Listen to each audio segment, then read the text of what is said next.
तो नमस्कार प्यारे बच्चों, आप सभी का स्वागत है अपने YouTube चैनल स्पंक लर्निंग पॉइंट में। बच्चों, आज की इस क्लास में हम लोग क्लास 10th का 2025 के बोर्ड के एग्जाम के लिए पूछे जाने वाले काफ़ी महत्वपूर्ण सब्जेक्टिव क्वेश्चन हम आपके बीच में लेकर आए हैं, जो आपके बोर्ड के एग्जाम में पूछे जाने वाला है। तो चलिए स्टार्ट करते हैं आज के इस क्लास को।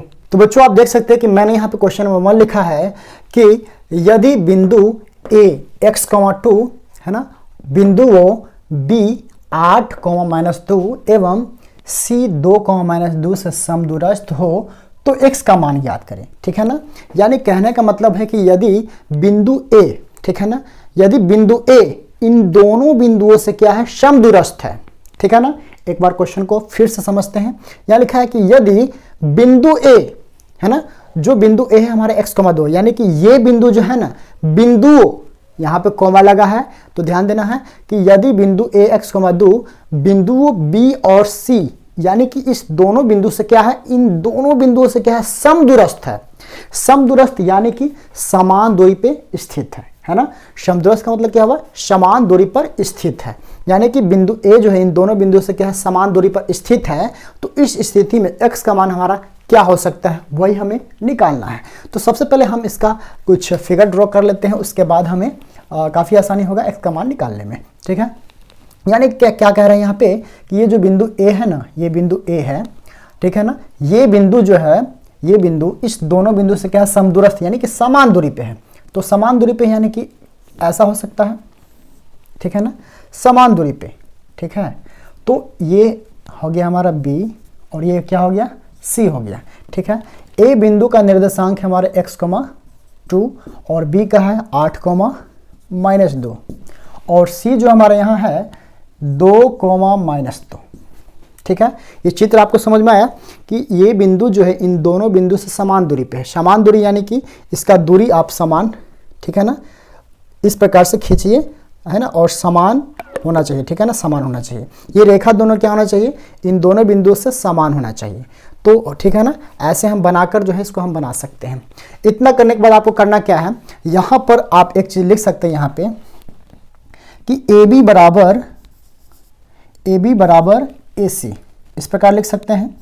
ऐसा हम लिख सकते हैं क्योंकि यहाँ पे खुद कह रहा है यहाँ पे कि बिंदु A जो है इन दोनों बिंदु से समान दूरी पे है। समान दूरी यानी कि AB बराबर AC, ठीक है ना, यानी कि ये दोनों रेखा हमारा क्या होने वाला है, सेम होने वाला है। ठीक है ना, ये दोनों रेखा हमारा सेम हो जाएगा।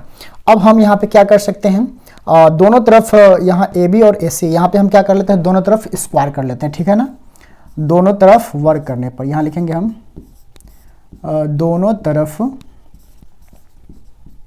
वर्ग करने पर, ठीक है, यानी कि इसको हम इस प्रकार कर सकते हैं। जस्ट इसके बाद आपको करना क्या है, आप देख सकते हैं कि यहाँ पर बिंदु A है और बिंदु B है, यानी कि AB का दूरी, और दो बिंदुओं के बीच की दूरी निकालने का जो सूत्र होता है वो क्या होता है, x1 - x2 का होल स्क्वायर। ठीक है, x1 - x2 का whole square plus y1 - y2 का होल स्क्वायर। ठीक है ना, और सेम इसका भी हमारा यही फार्मूला होने वाला है, क्योंकि बिंदु और बिंदु C, यानी इन दोनों के बीच की दूरी का सूत्र क्या हो जाएगा, x1 - x2 का whole square plus y1 - y2 का होल स्क्वायर। ठीक है, इसका जो फॉर्मूला होता है वो रूट अंडर में होता है, यहाँ पर स्क्वायर लगा तो यहाँ पर हम रूट तो नहीं देंगे ना। ठीक है, अब आपको करना क्या है, यानी बिंदु A और बिंदु B, ठीक है ना, ये जो लिखा वहाँ पे A और B, इसका x1 y1 ये हो जाएगा, इसका x2 y2 ये हो जाएगा, है ना। ये हो गया हमारा x1 y1 और ये क्या हो जाएगा, x2 y2। ठीक है ना, बिंदु AB के लिए ये पहला वाला बिंदु हमारा x1 y1 हो गया और B के लिए x2 y2 हो गया। अब आप बारी बारी से इसको इसमें पुट कर दीजिए। देखिए x1 बराबर यहाँ पे कितना है, x है, तो यहाँ पर x रख सकते हैं, और x2 का वैल्यू यहाँ पर 8 है, तो 8 का होल स्क्वायर प्लस y1 कितना है यहाँ पे, y1 कितना है, y1 हमारा यहाँ पे है 2 और y2 कितना हो जाएगा, -2, यानी कि देखिए y1 तो हमारा 2 है और फॉर्मूला में यहाँ माइनस पहले से है, तो ये और माइनस और ये माइनस क्या हो जाएगा, प्लस हो जाएगा का होल स्क्वायर। जस्ट उसके बाद आपको करना क्या है, AC। अब बिंदु ए और सी के बीच की दूरी का सूत्र हमने यहाँ लिखा था, तो x1 y1 तो यही रहेगा। अब सी बिंदु जो है ना यहाँ पर, इसके लिए x2 y2 हो जाएगा, ठीक है, x2 y2, ठीक है ना। यानी कि रेखा AC की दूरी जो निकालना है, इसके बीच की दूरी, तो ये वाला हमारा x1 y1 कहलाएगा और इसका x2 y2 ये कहलाएगा, ठीक है ना। उसके बाद आप जैसे इसमें हमने बैठाया था उसी प्रकार से आपको इसमें भी बैठाना है, ठीक है। तो x1 कितना है, x है, माइनस x2 कितना है, 2 है का होल स्क्वायर, प्लस y1 कितना हो जाएगा, 2, और y2 कितना हो जाएगा, -2, यानी कि प्लस का 2 का होल स्क्वायर, ठीक है। अब आप यहाँ पे क्या कर सकते हैं, इसको a माइनस बी को होल स्क्वायर तोड़ सकते हैं, यानी a square plus B square और माइनस का 2a और b, ठीक है।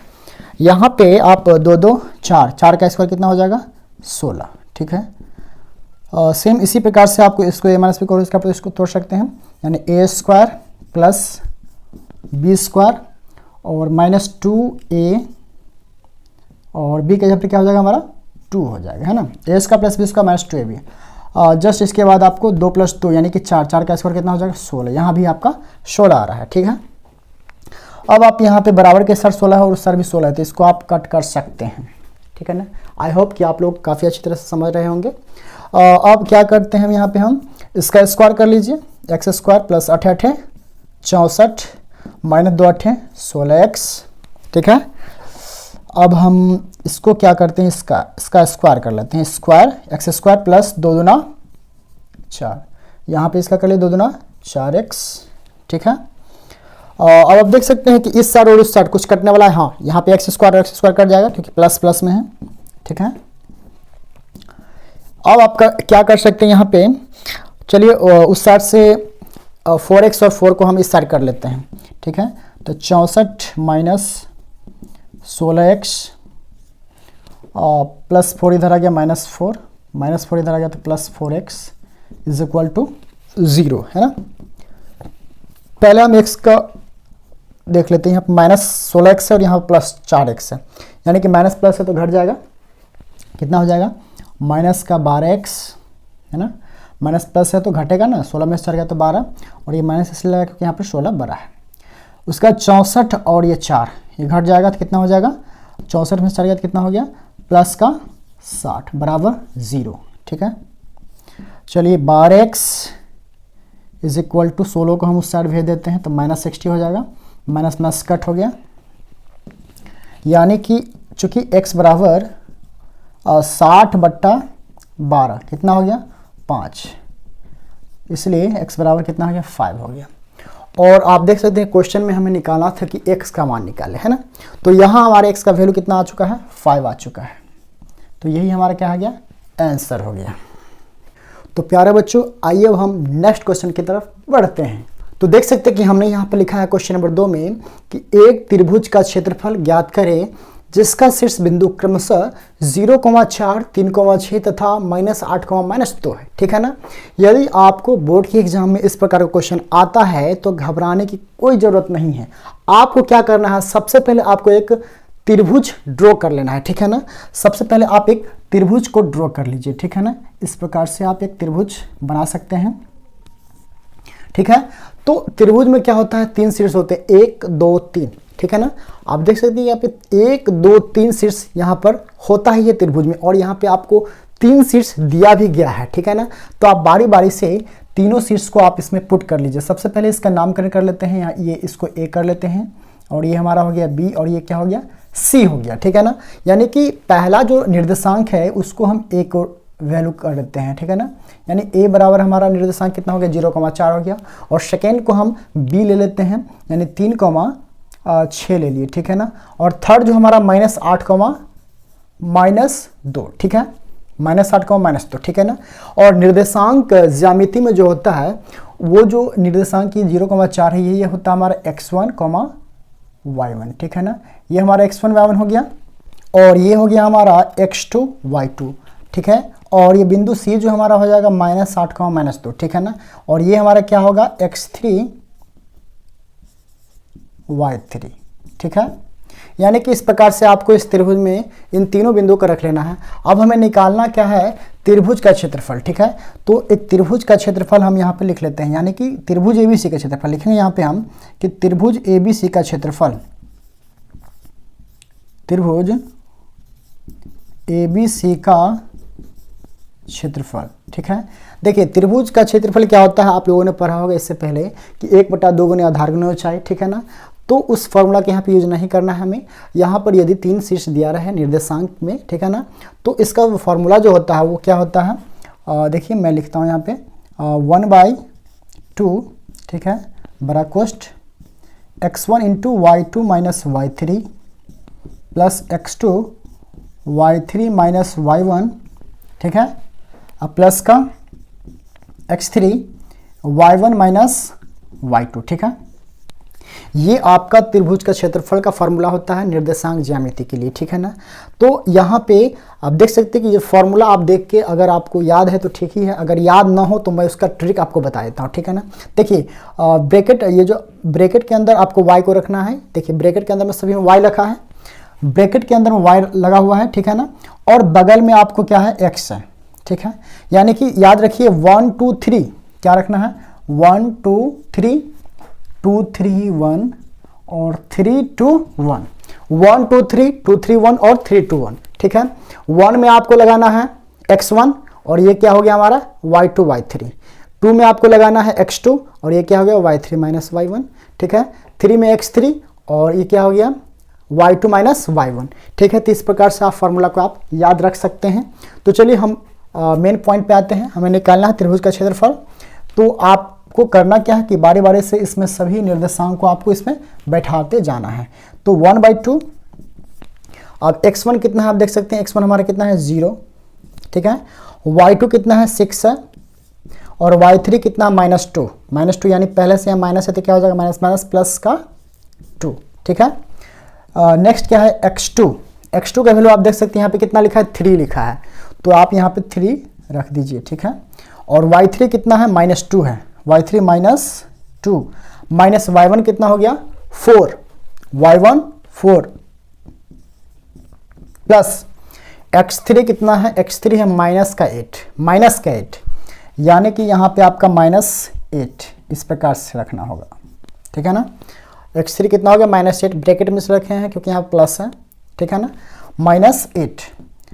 उसके बाद आपको y1 कितना है 4 है, y1 कितना है 4, तो आप यहाँ पे 4 लिख लीजिए। ठीक है, y2 कितना हो गया 6।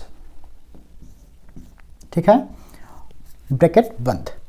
आपको जो है काफ़ी सावधानी पूर्वक इन सभी वैल्यू को इसमें रखना होगा। ठीक है ना, कहीं से अगर मिस्टेक हो जाता है तो आपका सारा मेहनत बर्बाद हो सकता है। ठीक है, तो काफ़ी ध्यानपूर्वक आपको रखना है। चलिए अब हम आगे बढ़ते हैं। यहाँ आप क्या कर सकते हैं 1/2 0, 6 2 कितना हो जाएगा 8 हो जाएगा, तो जब ये 8 बाहर निकलेगा तो यहाँ पे गुना आ जाएगा। ठीक है ना, प्लस का 3, -2 और -4 कितना हो जाता है -6। ठीक है, कोई बच्चे यहाँ पे ये गलती कर बैठते हैं कि -2 और -4 +6 कर देते हैं, यानी यहाँ पे गुना तो हमें नहीं करना है, यहाँ तो जोड़ना है ना हमें। तो -2 और -4 -6 होगा, गुना अगर करेंगे तो माइनस माइनस प्लस और 2 चौक 8 वहाँ हो जाता है। ठीक है ना, यानी यदि जोड़ते हैं, यदि आप 2 चिन्ह वाले अगर माइनस को अगर जोड़ते हैं तो माइनस का माइनस ही आपको देना होगा।